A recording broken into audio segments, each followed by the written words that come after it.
Vote പെട്ടിയിലായി, ഇനി മുതൽ UDF-ൽ കൂട്ടയടി.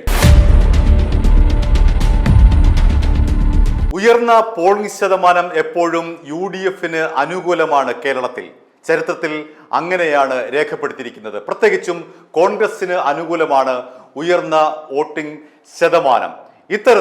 ഇത്തവണ ഉയർന്ന വോട്ടിംഗ് ശതമാനം ഉണ്ടായതോടുകൂടി കോൺഗ്രസിന് അനുകൂലമായ ഒരു സാഹചര്യം വന്നു കഴിഞ്ഞാൽ ആരായിരിക്കും മുഖ്യമന്ത്രി എന്ന് നമുക്ക് പരിശോധിക്കാം.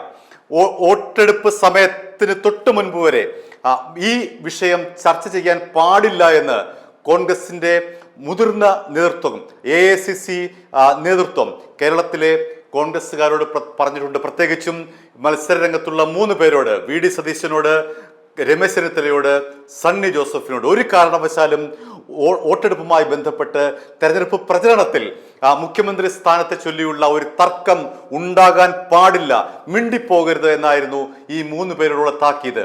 ആ താക്കീത് ഈ 3 പേരും വോട്ടെടുപ്പിന്റെ അവസാന നിമിഷം വരെ പാലിച്ചു എന്നുള്ളതാണ് യാഥാർത്ഥ്യം. പക്ഷേ വോട്ടെടുപ്പ് കഴിഞ്ഞു, ഇനി വോട്ടെല്ലാം പെട്ടിയിലായി.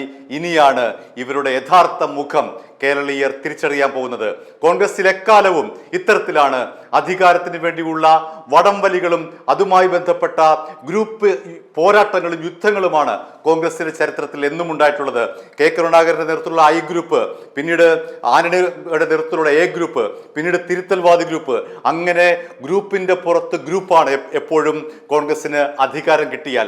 അധികാരം കിട്ടുന്ന സാഹചര്യം രൂപപ്പെട്ടു വന്നാലുടൻ തന്നെ ഈ ഗ്രൂപ്പുകൾ തലപൊക്കുകയായി. ഇത്തവണ 3 ഗ്രൂപ്പുകളാണ് പ്രധാനമായും രൂപപ്പെടാനുള്ള സാധ്യത. ഒന്ന്, VD സതീശന്റെ നേതൃത്വത്തിലുള്ള ഒരു ഗ്രൂപ്പ്. VD സതീശന്റെ ആരോപണങ്ങൾ അല്ലെങ്കിൽ അവകാശവാദങ്ങൾ എന്തെല്ലാമാണ് നമുക്ക് പരിശോധിക്കാം. ഒന്ന്, VD സതീശൻ പറയുന്നത്, ഞാൻ പ്രതിപക്ഷ നേതാവാണ്, ഞാനാണ് ഈ കേരള യാത്ര നടത്തി കോൺഗ്രസ് അണികളെ ഇത്തരത്തിൽ വോട്ടിങ്ങിന് സജ്ജമാക്കിയത്, തെരഞ്ഞെടുപ്പിന് സജ്ജമാക്കിയത് ഞാനാണ് പോർമുഖം തുറന്നിട്ടുള്ളത്, പലപ്പോഴും പ്രതിരോധവുമായി രംഗത്ത് വന്നിട്ടുള്ളത്. ഒരു കോൺഗ്രസിന്റെ ലീഡർ എന്ന നിലയിൽ, പ്രതിപക്ഷ നേതാവ് എന്ന നിലയിൽ ഞാനാണ് പിണറായി സർക്കാരിനെ പ്രതിരോധിച്ചത് എന്ന വാദമാണ് പ്രധാനമായും VD സതീശൻ ഉന്നയിക്കാൻ സാധ്യത. പക്ഷേ ഇവിടെ ഒരു കാര്യം ശ്രദ്ധിക്കേണ്ടതുണ്ട്.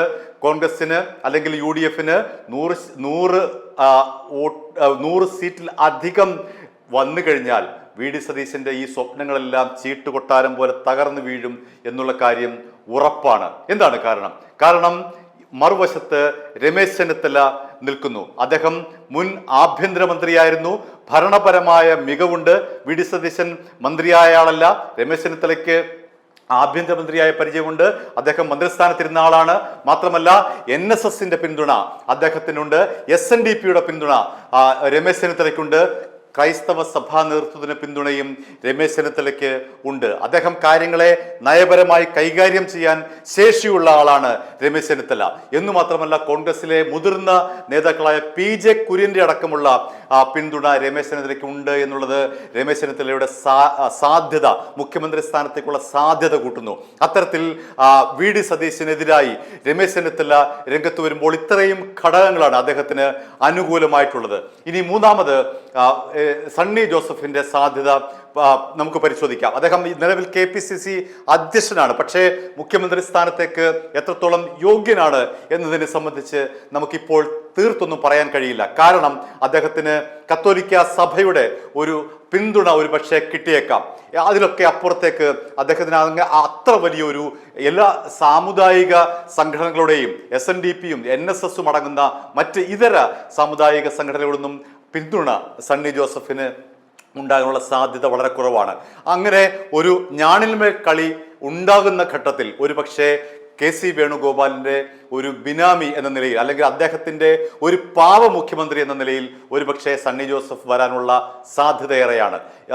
AICC നേതാവായിട്ടുള്ള KC വേണുഗോപാലിന്റെ അവസ്ഥ നമുക്ക് ഇനി പരിശോധിക്കേണ്ടിയിരിക്കുന്നു. ഏതായാലും സണ്ണി ജോസഫിന്റെ സാധ്യത ഇത്ര മാത്രമേ ഉള്ളൂ. ഒരുപക്ഷെ വന്നു കഴിഞ്ഞാൽ ഒരു ഒത്തുതീർപ്പ് സ്ഥാനാർത്ഥി എന്ന നിലയിൽ AICC നേതൃത്വം, പ്രത്യേകിച്ച് KC വേണുഗോപാൽ നിർദ്ദേശിക്കുക സണ്ണി ജോസഫിന്റെ പേരായിരിക്കും. അദ്ദേഹത്തിന് കത്തോലിക്ക സഭയുടെ പിന്തുണയും ലഭിക്കും. ഇനിയാണ് വളരെ പ്രധാനപ്പെട്ട ഒരു കാര്യത്തിലേക്ക്, ഒരു സാധ്യതയിലേക്ക് നമുക്ക് അന്വേഷിക്കേണ്ടത്. KC വേണുഗോപാലിൻ്റെ ഒരു ലോഞ്ചിങ്, മുഖ്യമന്ത്രിയായിട്ടുള്ള അദ്ദേഹത്തിൻ്റെ ലോഞ്ചിങ് ആണ് നമുക്ക് ഏറ്റവും പ്രധാനപ്പെട്ട ഒരു കാര്യം. കാരണം രാഹുൽ ഗാന്ധിയുടെ മനസാക്ഷി സൂക്ഷിപ്പുകാരനാണ് KC വേണുഗോപാൽ.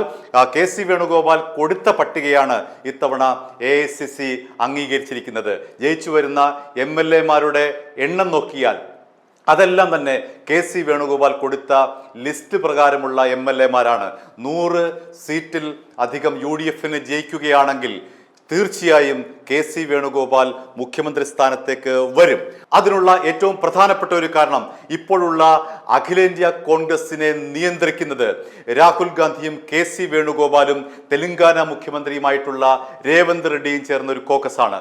രേവന്ത് റെഡ്ഡിയും ആന്ധ്രാപ്രദേശിലെ റിയൽ എസ്റ്റേറ്റ് ലോബിയും ചേർന്ന് ഇത്തവണ കേരളത്തിലേക്ക് 1000 കോടി രൂപയാണ് ഇറക്കിയതെന്നാണ് ജോൺ ബ്രിട്ടാസ് MP കണക്ക് നിരത്തി വ്യക്തമാക്കിയിരിക്കുന്നത്.